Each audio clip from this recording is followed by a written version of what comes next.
here for most people.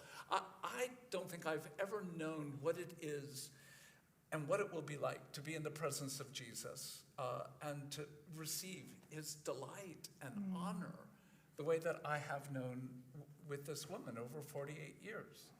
But I think I would also say, and I know you would say, that we have had tastes of what we believe we'll never have to suffer, and that is a taste of hell. I've never felt alone as I have with her, or rejected as I have felt, in part because the relationship is more important than any other relationship in terms of forming who we are. So conflict is going to open the door, not just to extremity, but I think ultimately to revelation. And the revelation of the extremity shows up in ways like my husband has been a very generous man. As a couple, over our marriage, we've given thousands of dollars to causes that our hearts believed in, that we heard Jesus say, this is good. Well, just this Easter, we had 13 family members over, and for some reason, when the grandchildren would say, and they call me Mia, I would like some kombucha. And this guy would be like, no. And then we had it in the 6-pack that you do for wine. We had 6 kombuchas, that's his stash. I hid them. He hid them. And we've given kombucha to our grandchildren often over the years, but there was like 7 interactions during this 3-hour meal in our church. All of a sudden, he's hoarding the kombucha. And we didn't have time to really what's going on? But, it's odd. And when she said to me, I have watched you give thousands of dollars to people, but you wouldn't give a $5 bottle of kombucha to your grandchildren. Just a juice glass. And I'm like, right? No. Why? Why on Easter, honey? I don't know. We don't know. But I think as you begin to play... What is kombucha?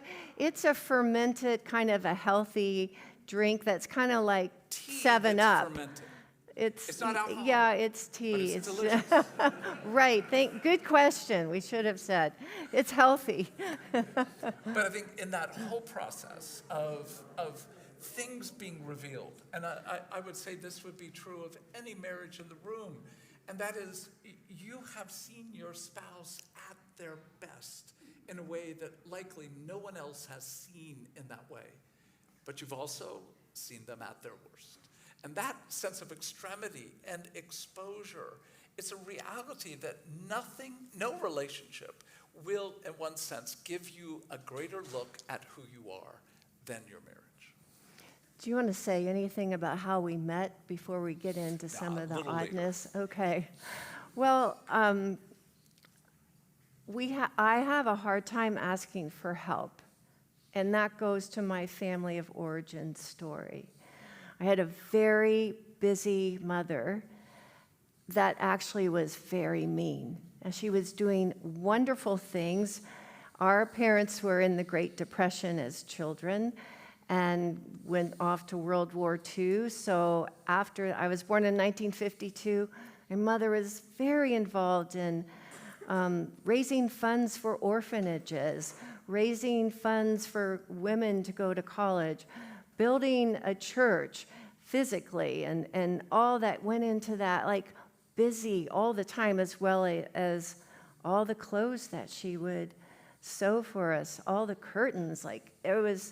It was crazy. It was easier for me to play in a closet. If I couldn't go outside, the closet was the safest place. A child doesn't know this is unusual. It's not like we ask our friend, do you have to play in a closet because it's the safest place? You don't think that way as a kindergartner, an older person, a younger child. You just that's life. But my father, I learned my mothering through my father. And my sister, who's 3 years older, came home from 2nd grade and said, Becky, I learned a new word. It's called divorce. We can go live with Dad. And so you see, we had a heart of my dad that could be very fun-loving when he wasn't in a depression. And a mother who was, Dan named, pretty much into the early years of our marriage, that she was cruel. And I've done a lot of work on my story. I've done a lot of writing, which we do at the narrative-focused trauma care that the Allender Center offers. But it wasn't until 3 nights ago I met my cousin, who I haven't seen in 40 years. We shared the same grandmother. She lives in Flower Mound. My mother grew up in Texas. And she was able to say, yes, your mother was scary. She was scary, and you were safer than your sister Judy. We've never said these words. But I also want to say I have more love for my mother, understanding the trauma of her life, which she never had any care to speak her trauma and to have care for it. And one of the premises we want you to hear is that your marriage was shaped well before you met your spouse. And the question is, where did you come to be who you are? And the answer is your earliest learning classroom. We're going to talk about family of origin. Becky just put words to the reality that she had a mother who was really cruel and a father who was playful and loved danger. That's playing out in every interaction we have. So we're inviting you to these 3 words. Your marriage has extremity, and most of us, unfortunately, have spent a great portion of our lives trying to hide that heaven and hell. And we also, in many ways, have levels of exposure in our marriage that we've often resented, like, I don't want you talking to me about my failure, or when I bring your failure, you bring mine. So exposure seems to be something that most couples learn doesn't go well. So what we're ultimately saying is, most marriages have not come to truly be transforming because the goal of marriage is not getting along. The goal of marriage is not having a comfortable, convenient, and in some ways, capably controlling relationship. Ultimately, if you're a follower of Jesus, then at some core level, you must know that the goal of marriage is the transformation of your heart. It is preparatory for when you come to be face-to-face with Jesus. And I think what we've come, after a great deal, and not to say it's finished, of struggles, is that we know we are the face of God to one another. And that is the privilege of a marriage. You are the face of God to your spouse in a way that no one will be quite in the way that you are. But that's going to require, will you enter conflict and to know what that conflict has brought you? So we'll step into one example and then we'll come back to our families of origin, where I think both of us, shall we say, developed the ways we engage conflict. Well, I don't know if you want to begin. Sure, I'll begin. It was just a typical morning, and you were in the family room, which is right part of our kitchen, with your computer. And I had been upstairs, and my computer was wigging out. Things were like shaking. The password wasn't right. Like just everything you don't want to begin the morning with. And it seemed like he wasn't in his office, so I thought this is a good time to say, I need help. This is going on. And how did you respond to my, I need help? Not well. and again, as we try to tell the story, you probably can't quite get the full fragrance of what was happening between us, because it wasn't just, I have a computer problem and I need help. She was panicking, and she looked ragged and intense and was desperate. It's true. Are they into our bank account? You know, it was like frightening. So when the invitation came to be of help, I'm sitting watching my wife unravel. And my response at that point was, no, I'm working. Well, That's a problem. How would I know he's working? I think I'm going to have some sort of flagpole where he can put up the flag like this is working, not watching those reels which are in his hearing aids, you know? So that like really, that made me angry. Oh, you're working. I didn't know that. well, I spent a lot of time as a professor reading, writing, thinking, working on things that I get to do like with you tonight. So I am what I would call a more peripatetic in my approach. I work well long periods of time. I have what's often called hyper-focused ADD, so I can sit with a book for 8 or 9 hours, and other than biological issues, can stay focused on that for a long period of time. You read a whole Ludlum book in 2 days, so yeah, he's the- out of there. But I can't sit in one spot and write or read.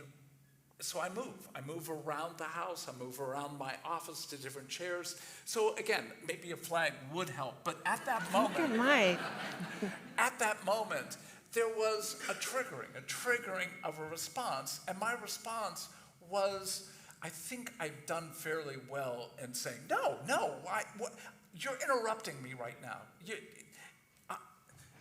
And let's just say your response was a little harsher than what you're implying up here. And the problem is, I just gave a little background to what formed me to be the person I am. You haven't said a thing about who you are. I will. But to hear the response on your part was angry and dismissive, and you stormed away. And in that moment, it's just a classic bad fight where a request, a bid is being made, and the response is one of pushback, and then it intensifies with more contempt. And now, I feel like I've just been involved in a hit-and-run accident. Like I'm just sitting there as innocent as the driven snow. And then everything just went to hell in a handbag, and I can't figure out why. What's so important for you, at least to ponder, is this. Every conflict has a history, not just in your relationship, not just in the past issues. Like if you know the research that two folks called the Gottmans have done, they would say there are 5 major areas that almost 80% of the conflict occurs. Sex, money, children, in-laws, and free time. So my guess is, if you can do conversations where there are differences with regard to those 5 issues and not have tension, you are remarkable. And they also say that 70% of conflict doesn't really have a correct answer. Well, when you hold those facts, 70, 80% due to those issues, 70% not with any clear right answer, the issue is how do you enter into conflict has to do with your own history of trauma. And for many of you, that will likely not be a word that lands well, because the word trauma probably does not fit your experience of what you experienced as you grew up. Those of you who know significant emotional, physical, or sexual abuse, you know the word trauma fits well your life. But there are a lot of folks here who probably would not look at your life and say, I have any significant trauma that's playing out in our current relationship. We want to at least ask you to maybe open the realm and say, well, maybe there could be. Well, why would we say that? Simply this: your parents, no matter how good they were or are, no matter how loving, If you were to say, I had a great childhood, I had parents who loved me, they love me well, they are godly, a godly man and woman, and I'm like, you are remarkable. You need to know that. That's rare, but remarkable. But here's the complication. They're sinners. And if your answer is, well, yeah, of course, my parents are sinners, like everyone else. Well, if that's the case, how do you engage the reality of sin? What is sin?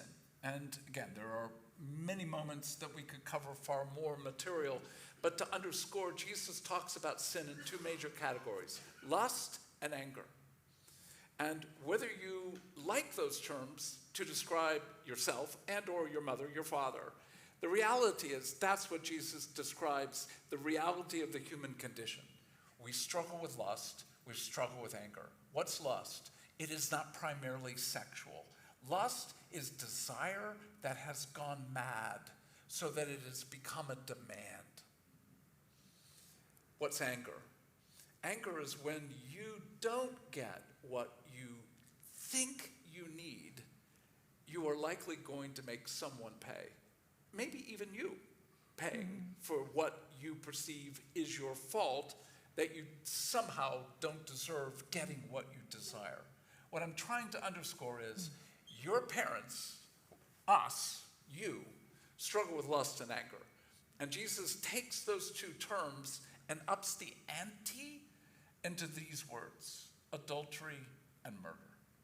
So Becky, when she asked me to be of help, she's dealing with a man who's working without clarity, given that I'm sitting on the couch in our living room.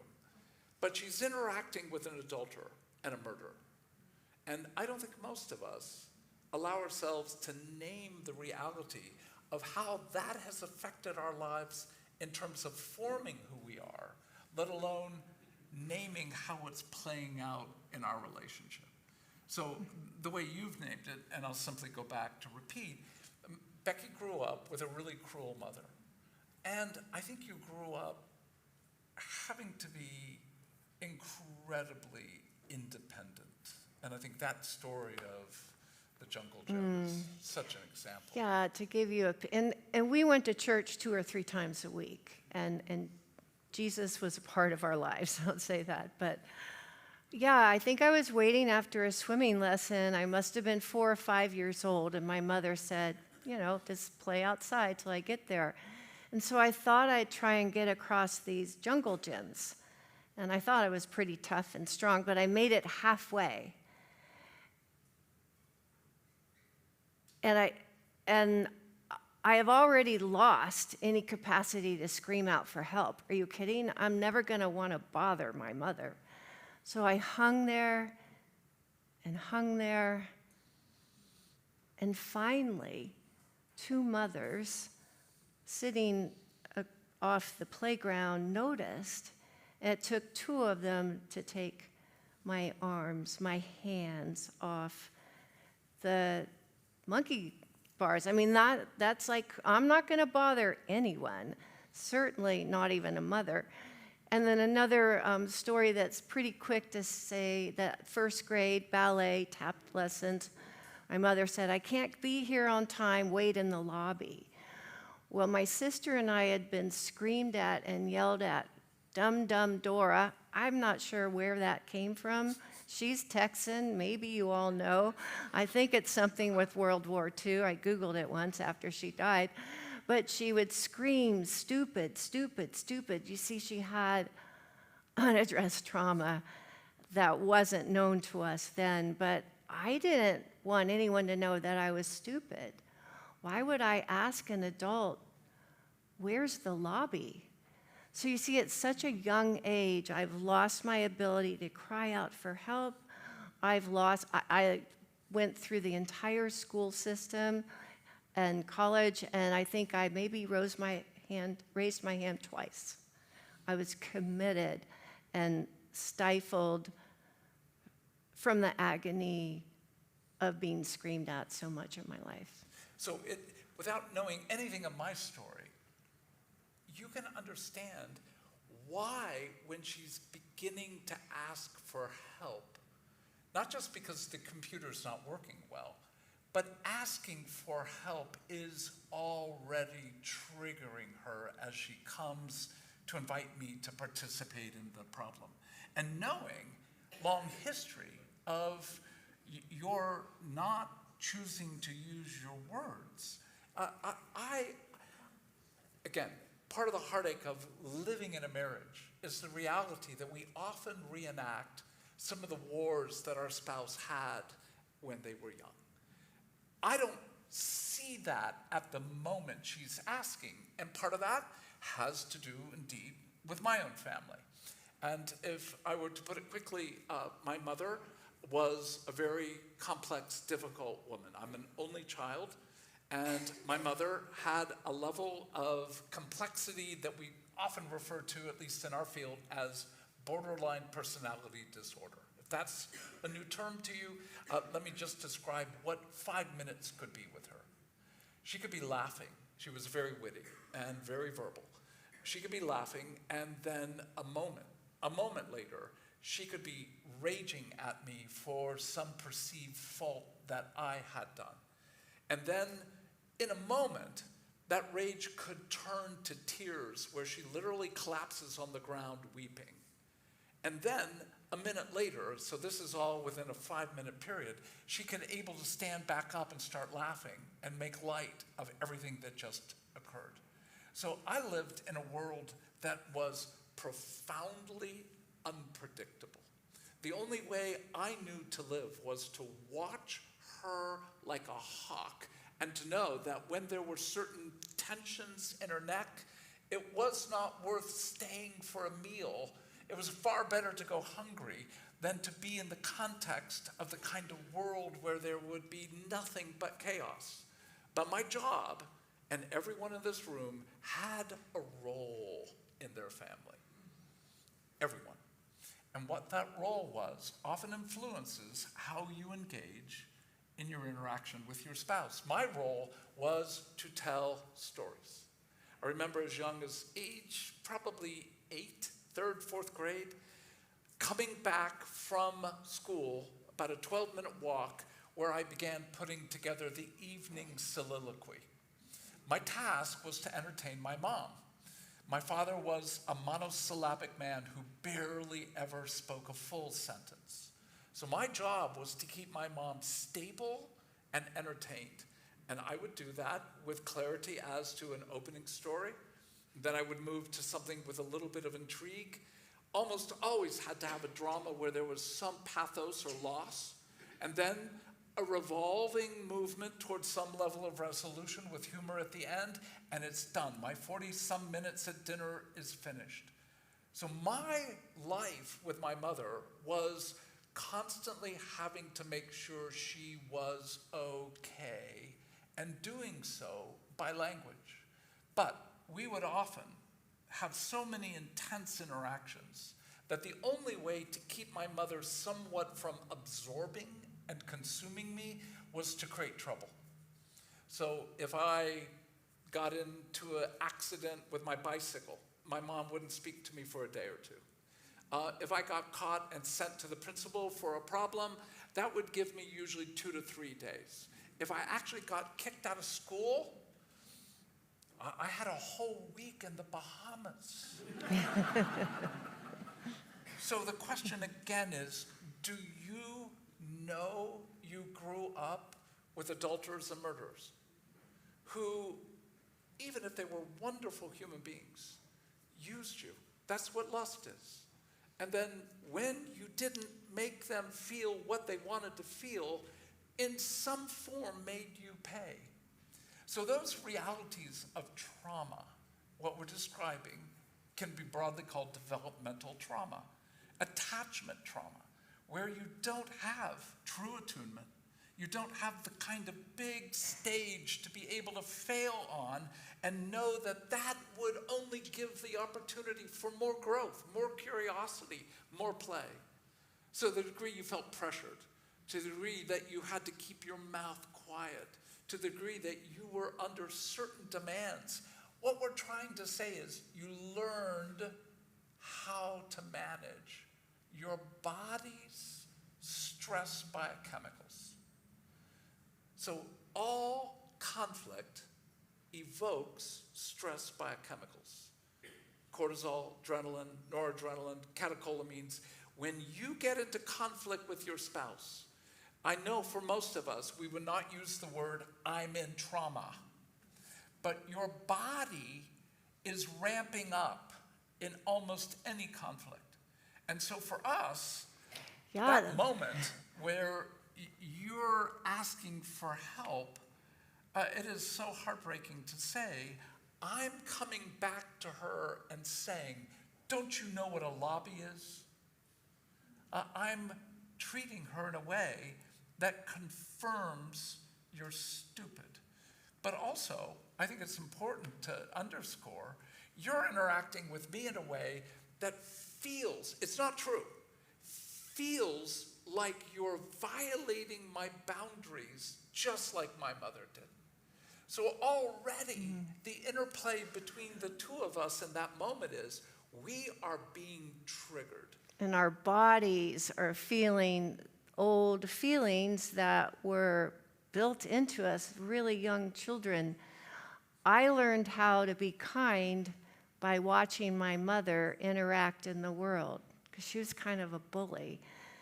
I learned how to not be afraid of bullies because of the injustice that I saw. My mother and father were working out their orphanness, because they were both orphaned during the Great Depression. They both went hungry. So I'm feeling guilty for having two parents and food.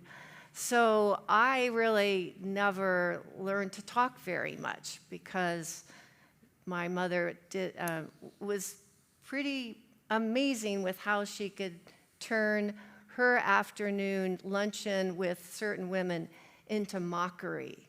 And so she was quite able to entertain us the whole evening. So I got used to being quiet, and I marry a man who's used to talking to stay afloat. And I married a woman who would never need me like my mother did.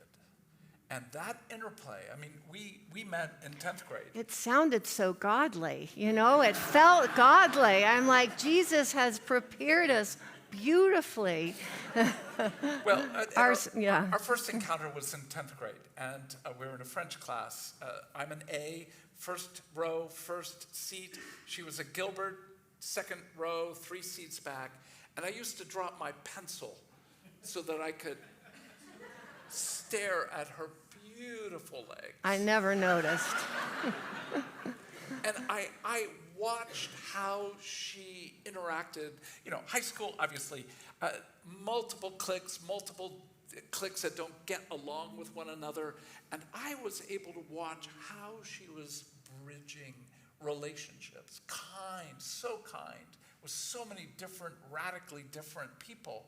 So I had no capacity, no courage to ask her out. She was at a far higher level than I in the social strata. But all I could think to do was when we'd walk out of French class, I would make sure we walked out right about the same time, and I would speak to her as if I was from Brooklyn. I'm not going to do it. It's not a good accent. It wasn't very good, but I then would say, well, do you have a quarter? Then that's not good either. But we were funny together. That was the level of engagement. And I would always see her from afar as just one of these beautiful presences. Not just physically beautiful, but just a presence of goodness. We didn't really have much of an interaction until a number of years later. We both were in Fort Lauderdale for spring break. I will say quickly, without a lot of detail, at that point I was involved in a small business. I can refer to it as illicit pharmaceutical sales. And had finished an interaction and was walking out of a condo with about $10,000 in my pocket, and kind of waited the 2-3 minutes to see if I was going to get busted. No, please. I was that moment like, I am good. I am good. I'm on the beach walking back to where our friends are, and I see this really stunningly beautiful woman walk by. And you know those moments where you think you know somebody, you kind of know somebody, and you kind of go, I couldn't remember her name. So I turned around, started following her until I was able to go, Becky. And so I invited you to come to a party. We spent the afternoon on the beach with friends. And then we got pizza at our hotel room, about 20 people. And I started to see one of my friends start making overtures toward her. He's got zinc oxide all over him. His name is Gog. I mean, but anyways. I don't care. He was clearly moving, and I sort of knew that killing him would not endear her to me. So I couldn't think, what do you do in those moments where you really have the first moment of being together after these long years of sort of pining for her? And awkward as I was, I said, would you like to take a flight to Pluto? And I said, that sounds great. As I had kind of a quirky dad that we'd do silly things. So I'm like, hold on.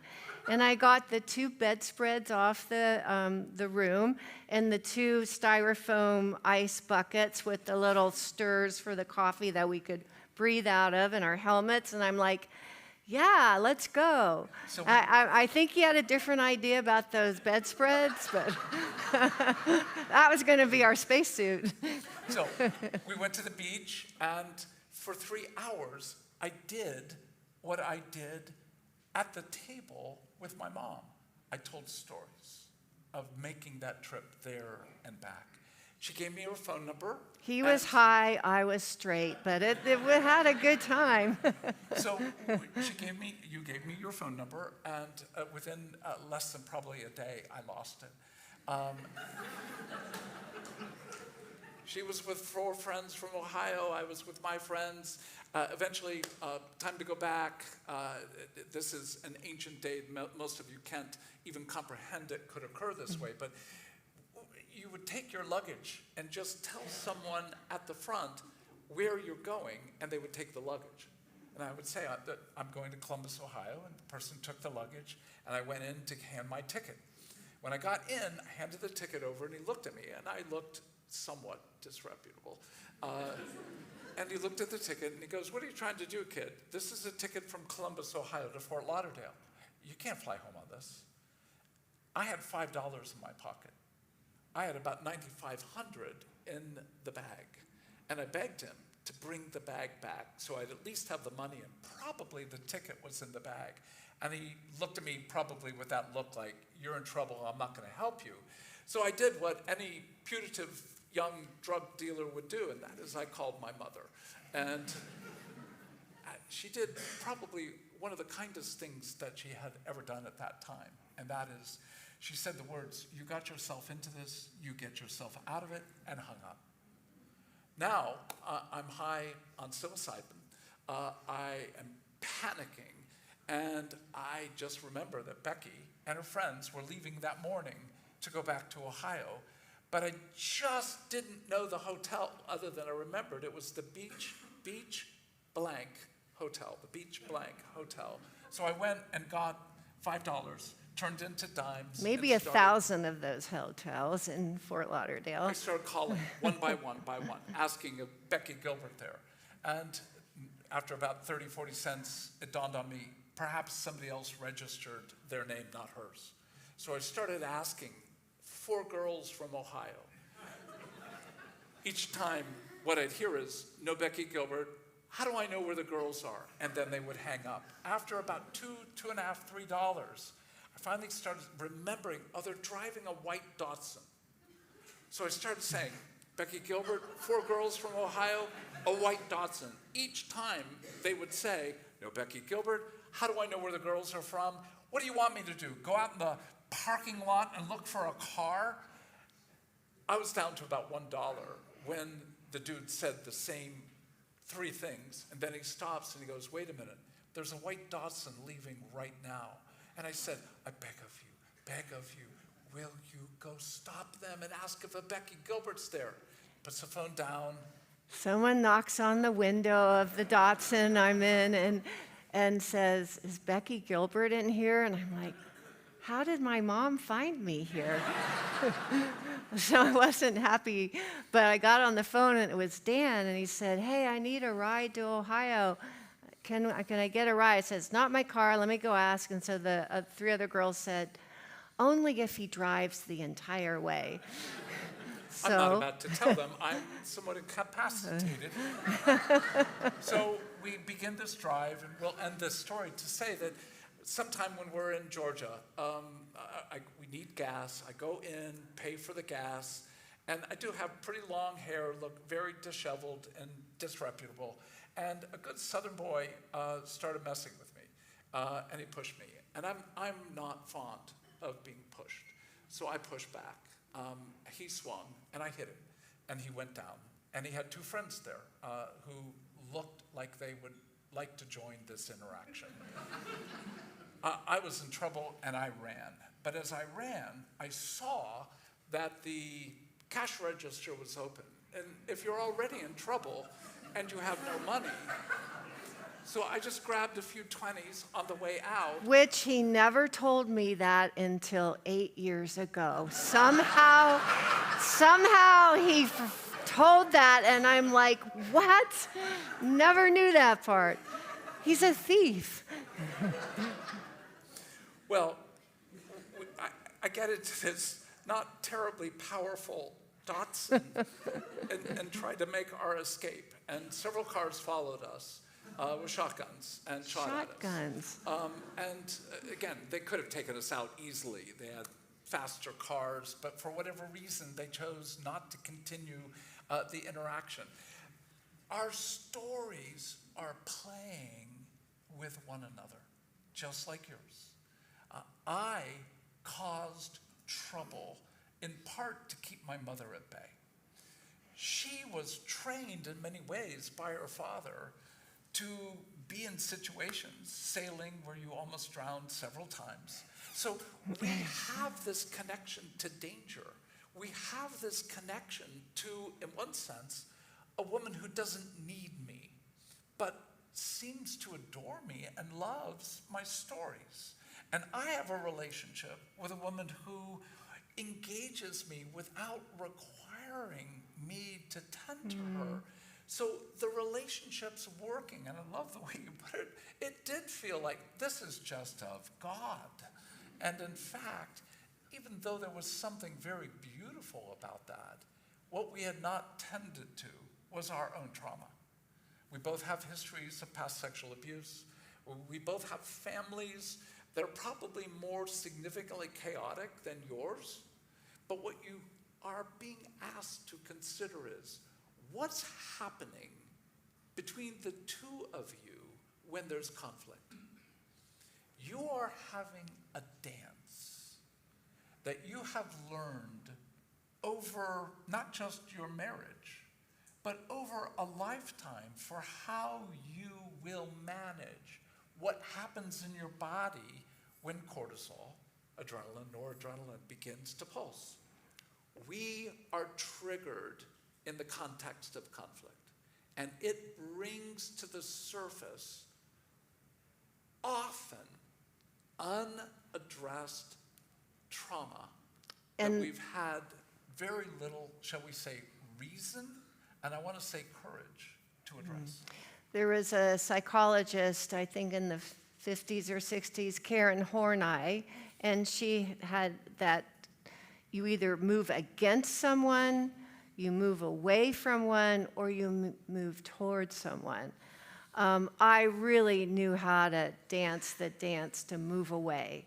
You were always pushing the limits, and you were going towards. So that was a lot of our dance. That was a lot of where we were stuck until we decided to look at our own family of origin and how our bodies were formed with different triggers and different needs. And with that understanding of our care that we gave to our stories has been a whole new beginning.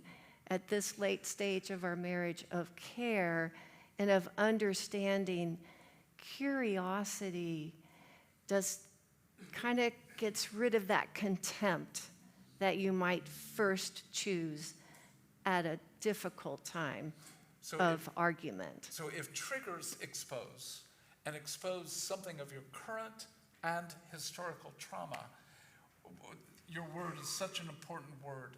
And if there is one passage that we would love to sort of put in your heart to ponder and to play with regard to whether you're married or not, but particularly if you're married, it is Romans chapter 2, verse 4. It is the kindness of God that leads to repentance.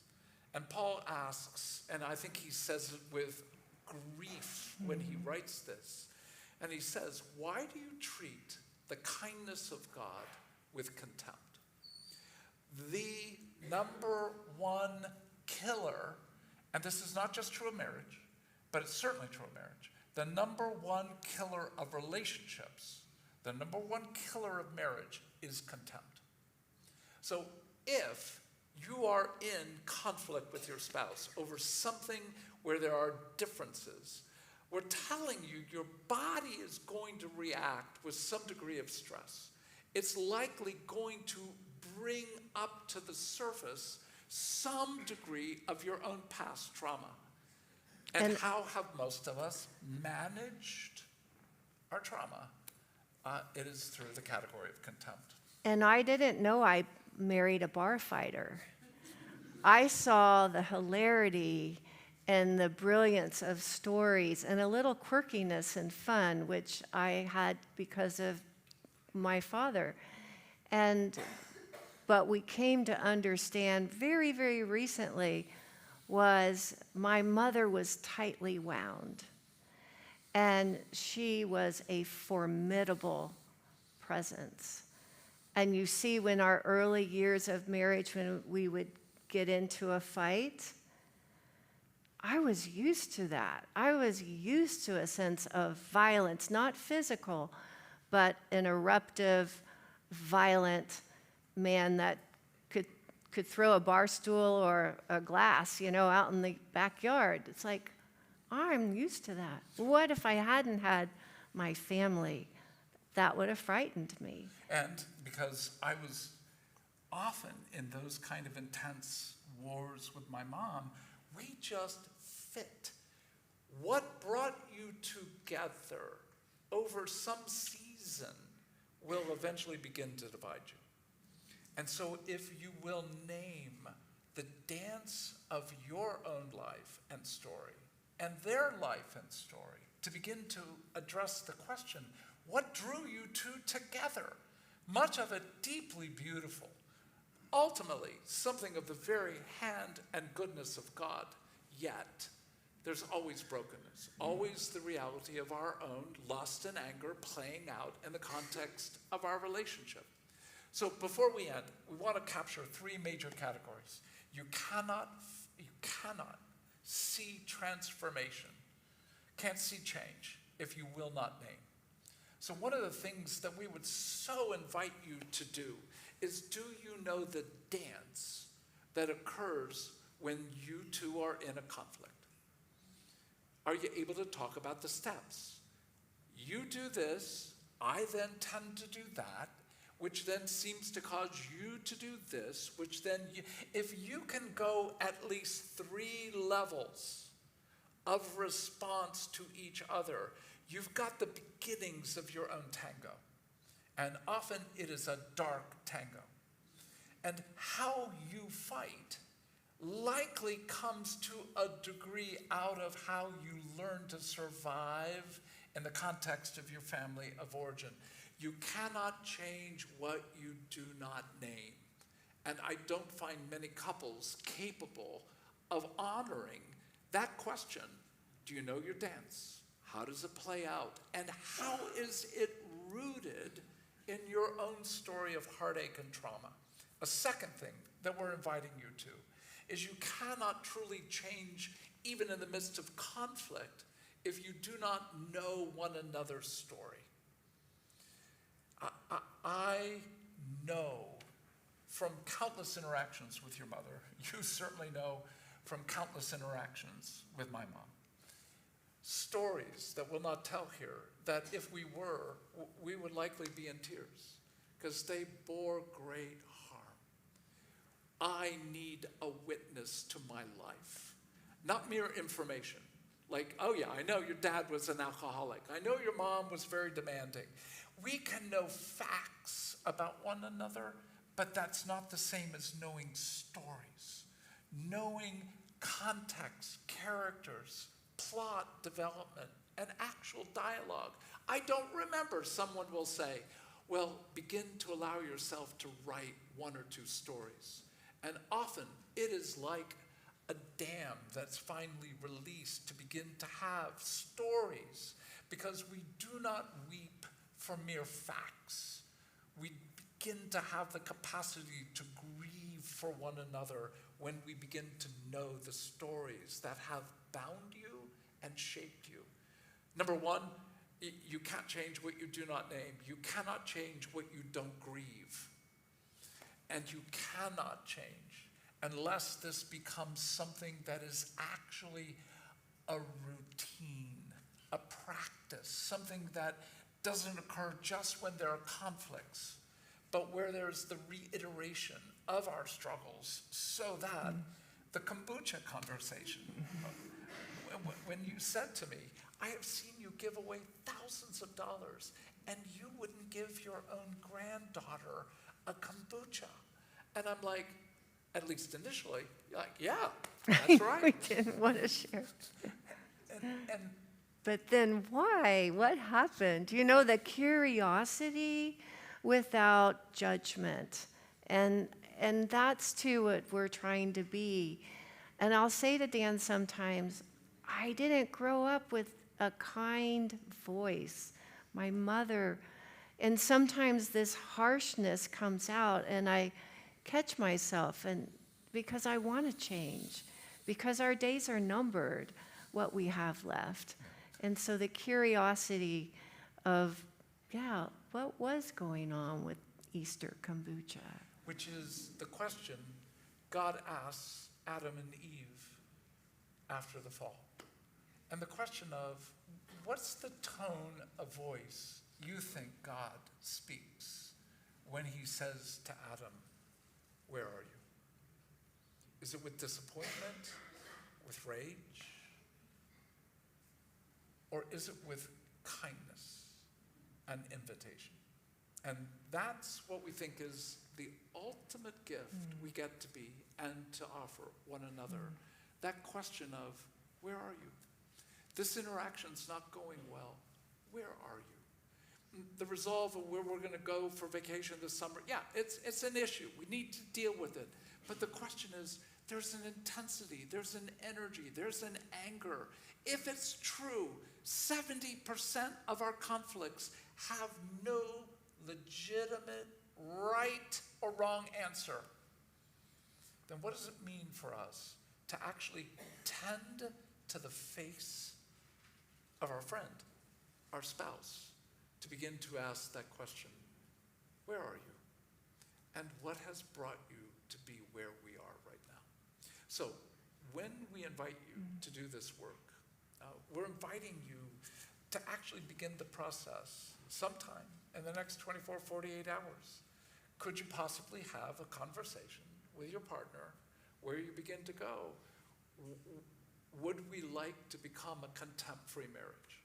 Now, we'll never achieve it, but your intent will shape your ability to grapple with that far more richly than mere efforts to change behavior. And sometimes we just have to separate. And we have either this or, I'm not your enemy. Hey, I'm going to take a walk. Is that okay? Let's come back together in an hour. And with that, that's the question for you. Do you wish to be a contempt-free marriage? And if so, will you begin, second question, to begin that process of looking at the dance of how conflict gets played out between the two of you? At least with the question, and it's why we named the marriage book The Deep-Rooted Marriage. Can you begin to look at the roots of how this interplay between the two of you is playing out. So thank you so much for coming, and we'll invite. Thank you.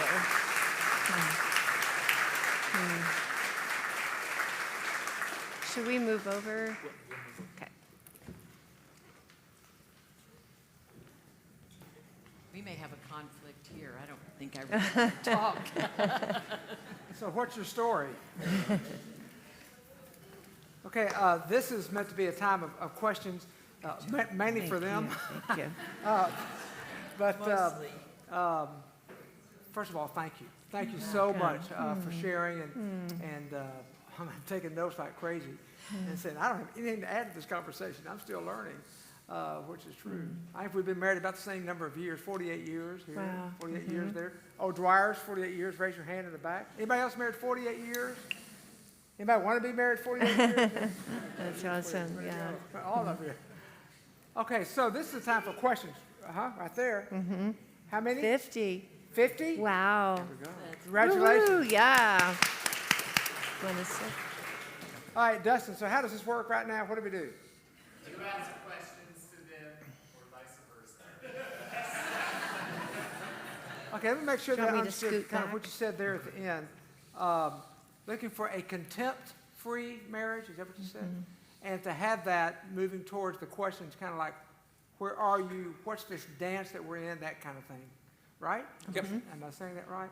So sometimes what I say in marriage sermons, I'll talk about if you focus on expectations, you're going to move towards contempt. If you focus on thankfulness, you're going to move towards gratitude and respect. And I don't know if that's, that's an easy kind of bumper sticker type thing, but could you talk a little bit more about that contempt-free marriage and how do you get there by being curious without being judgmental? Because I know for me, when the curiosity comes, sometimes I retreat. I just go back into my cave and I'm quiet, and I feel terrible. I feel terrible about whatever led to that kind of particular situation, and then I don't like myself on the way I've responded or not responded. Actually, I mean I've responded but by not saying anything, and then so talk a little bit more about that, about the contempt part. Well, I think one of the hardest things to do is to actually own that there's contempt. Because I think we're good enough in that moment where we're wanting to cover our face while we're in some ways accusing the other. So just owning the fact that we struggle with contempt. Otherwise, why would Paul have said, why do you treat the kindness of God with contempt?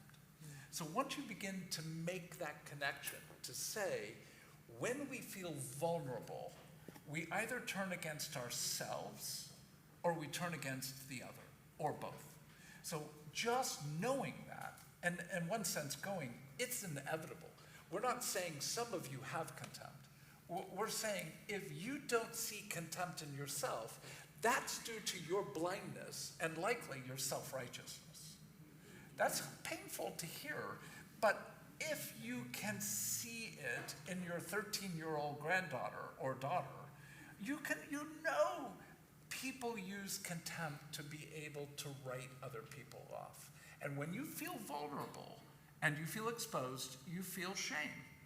So our great antidote to shame, not calling it good, our antidote to shame is we cover ourselves with contempt, against ourselves or against others. We've got to own shame is part of our marriage. It's part of our sexuality. It's part of the threat, even after no one's loved me more than this woman. Yeah. And she's still a threat in the moment that she comes and asks for help. Yeah. Now, are we doing quote unquote better? We now, from that story, we've got more language than we did for the last 47 years of our marriage to be able to go, oh, this is like being on the couch, isn't it? And so when Becky says, I feel like you are saying I'm stupid, it's so easy for me to go, I'm not doing that. Do you hear the contempt in that? I'm not doing that, meaning it's your problem. Versus having the capacity to say, it's certainly not my intent but it's the impact of how I'm causing you to feel. I think when you begin to own contempt is part of your marriage. And this woman, when she takes me on at times that are not lovely, it's with a lot of contempt that came from having ingested a lot of cruelty and a lot of contempt from her mother.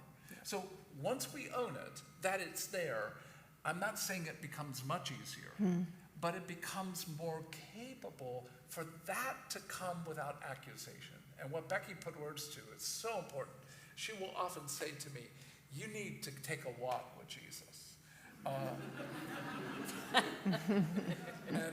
He helps. We live in the Pacific Northwest. Within 4 minutes, I can be in a beautiful forest. So sorry, folks.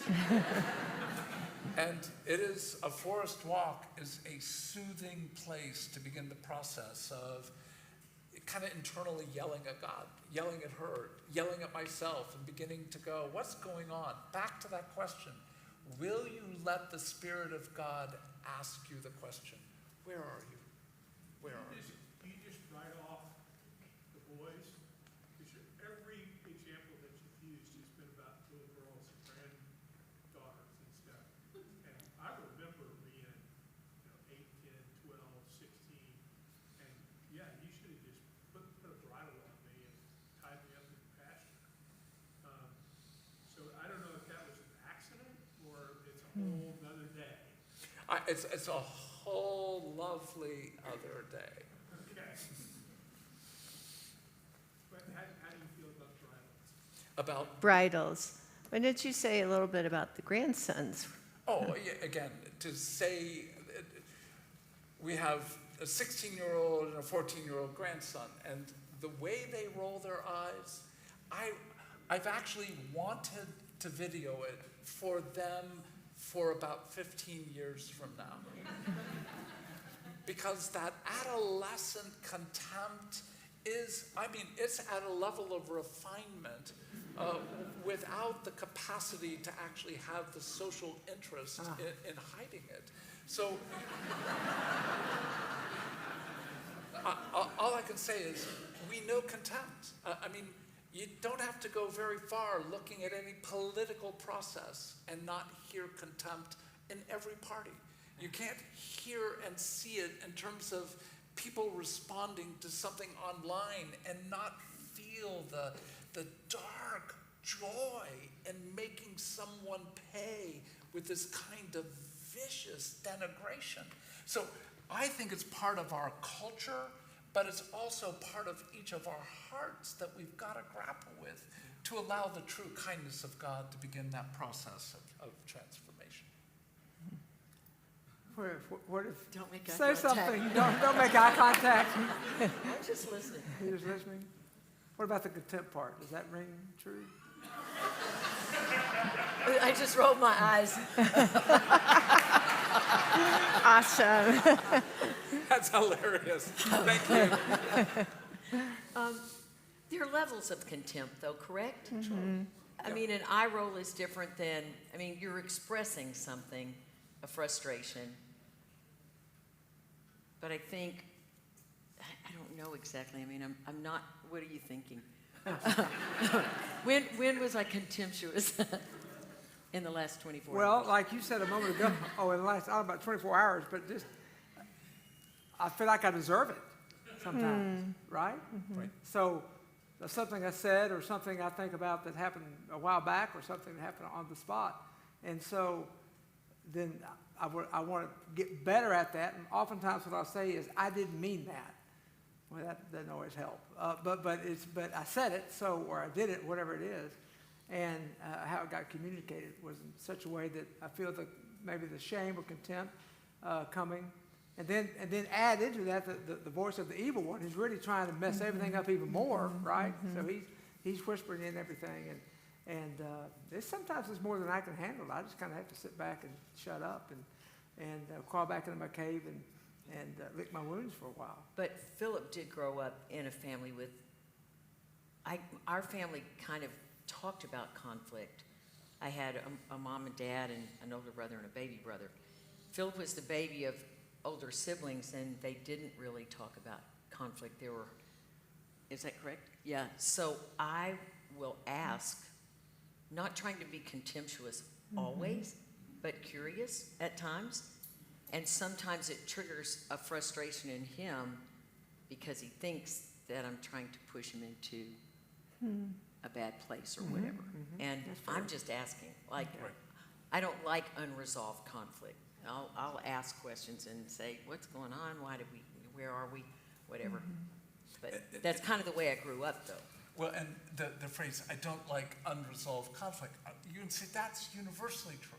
Yeah. But it's also true within your story.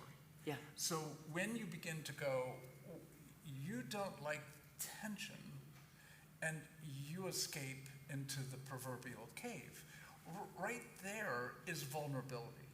Like for you to not pursue, but also say, you're going to come out of your cave at some point, and I plan to be here when hibernation ends. Mm-hmm. I'm not going anywhere. Yeah. I know she's not going anywhere. I do know that. The loyalty factor is so high in her that I know that she'll be there when I come out. Yeah. And again, without going into the particulars of your story, often the youngest is often protected or given some degree of entitlement, while at the same time bearing a lot of resentment of others in the family. So we have the story of Joseph, the longest story in the Bible. And one of the things that people who end up in caves often don't want to engage is a level of envy that was actually existing in the family. And in that context, where there's going to be sibling, quote unquote, rivalry, based often on who seems to get more, or who seems to get more mom, or who seems to have less requirements. Again, we all know our first child is our practice round. And oftentimes with a lot of heartache for them, that often at least changes a little bit with the second or the third. But with all that, we're coming back to your stories playing out in that interaction. And just being able to go, I need to go to the cave. I will come out, and I know you want to engage this tension. I won't stay there thinking it's resolved because distance has occurred. That's a very different way of saying we all need space, absolutely. But often space is chosen to escape having to do the work to engage. That's where what Becky's saying to me, you need to take a walk with Jesus. It's not take a walk, get it resolved, and we'll be good. It's come back so that you aren't so ramped up, so triggered, that we can have an interaction that bears some degree of kindness. And that probably took 30 or 40 years to be able to say that before I addressed my story with narrative-focused trauma care, which is a lot of writing, because Dan would say, well, one person is usually better with self-contempt and the other-centered contempt.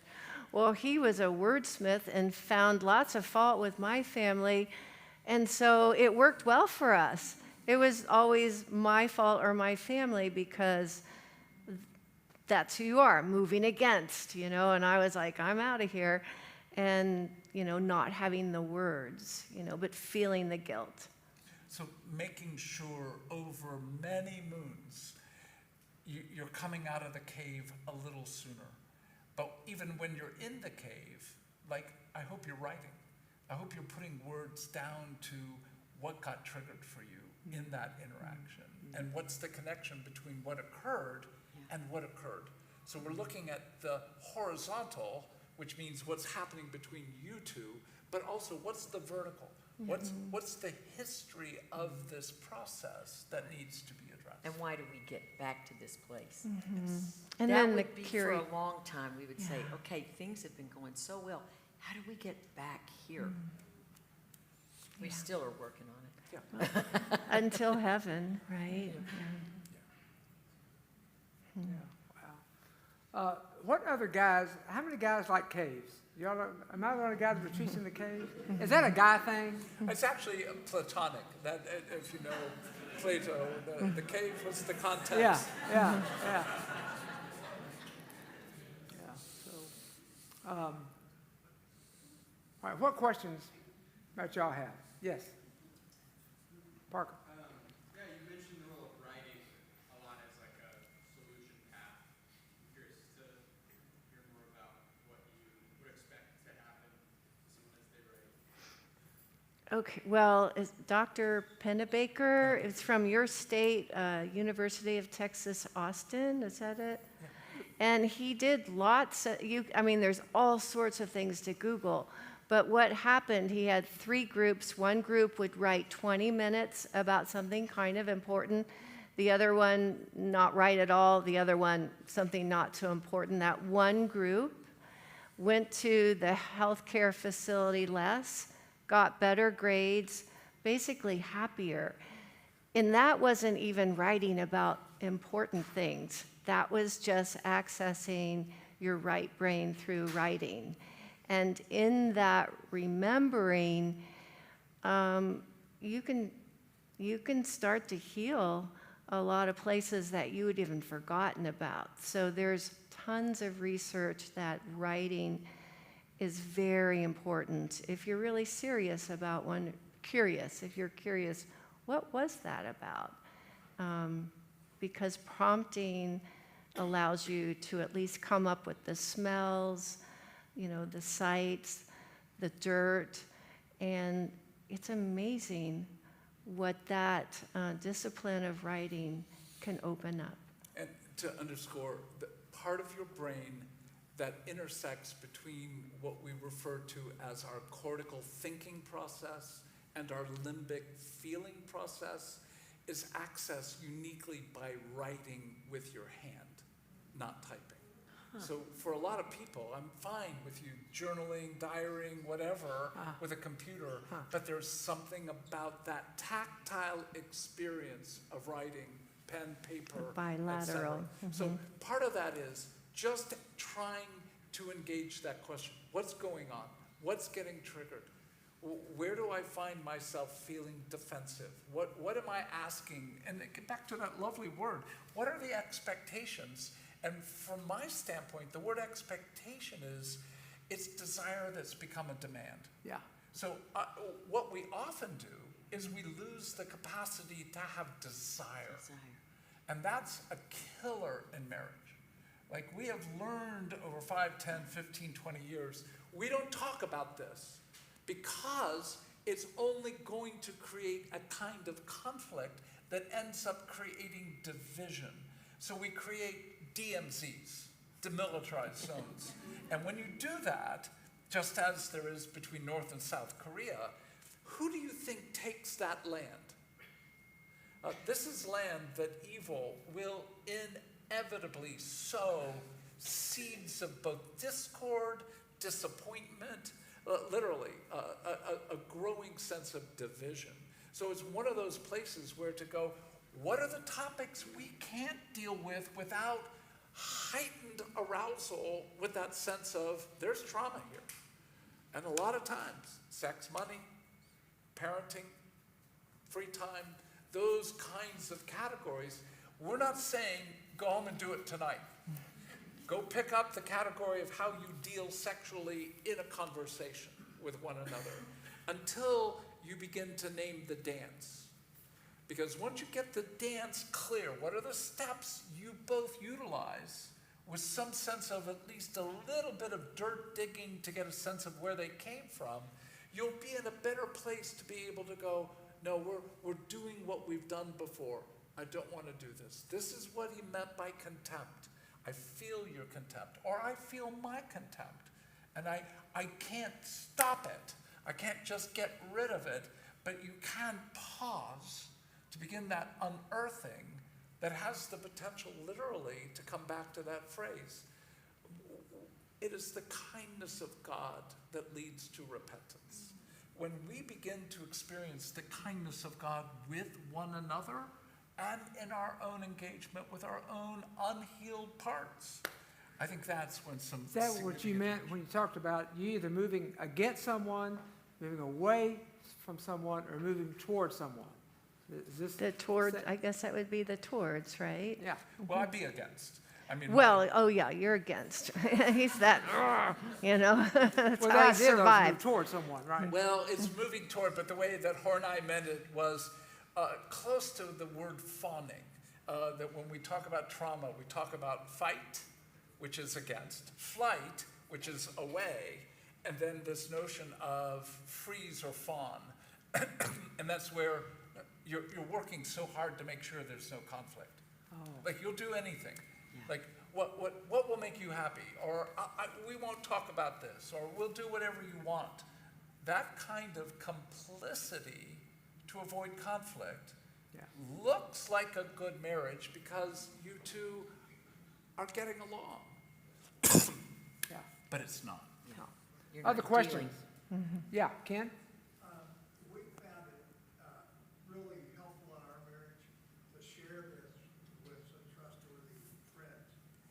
For about 7, 8 years, three other couples from this church, we met together, and we had 3 rules. You had to have been married 30 years, you had to have 3 or 4 Texas Chainsaw Massacres, and you had to retire.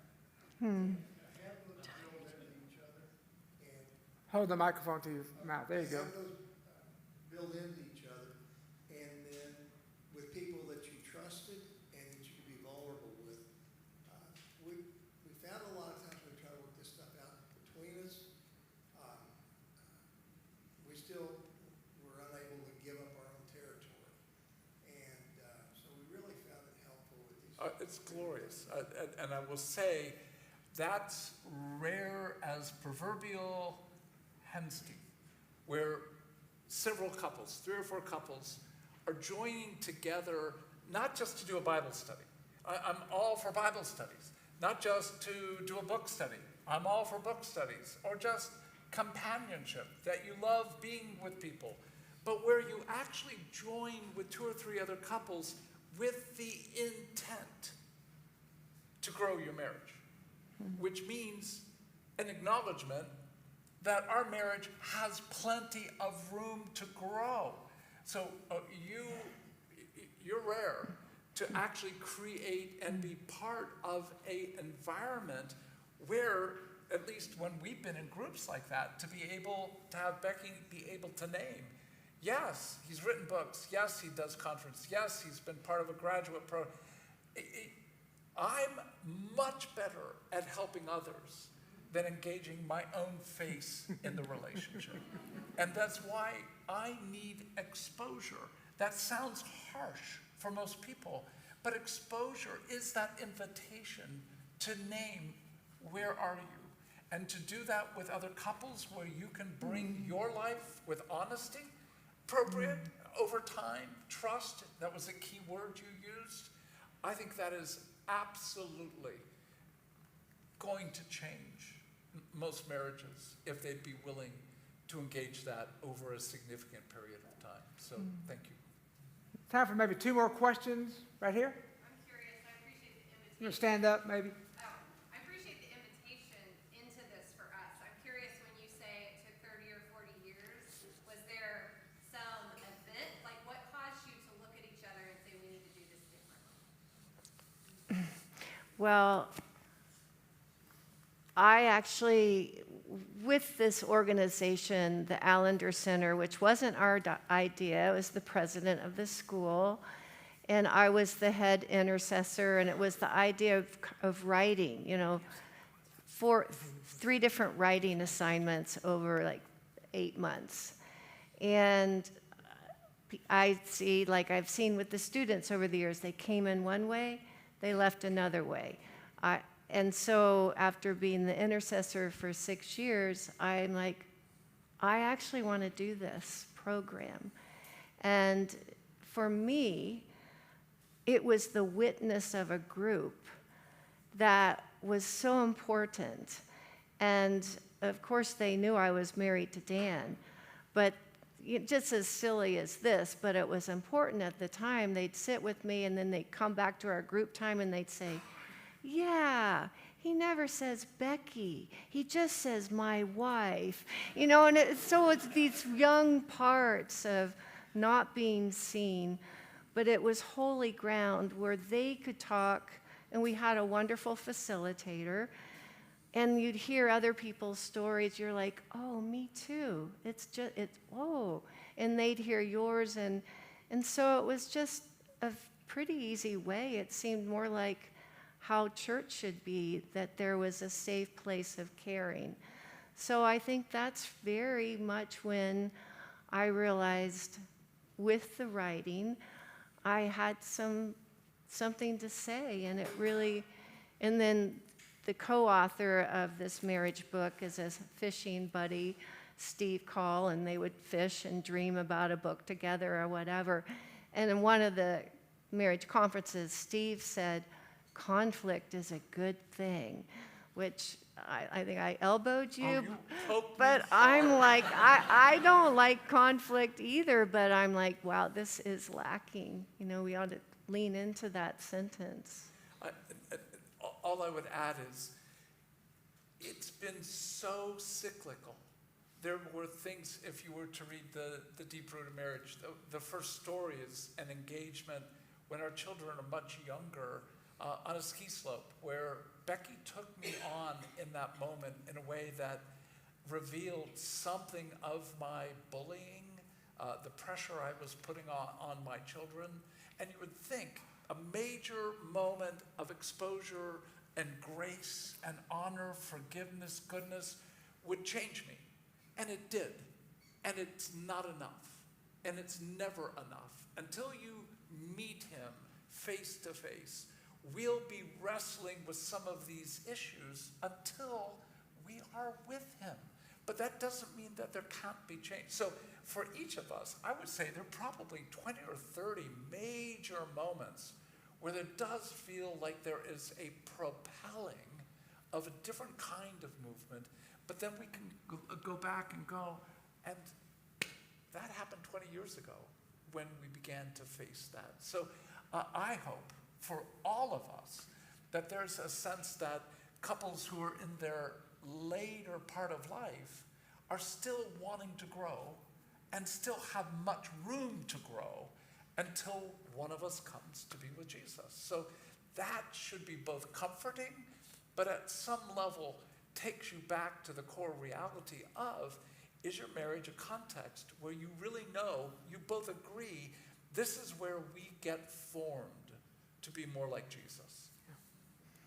Final question. Yes.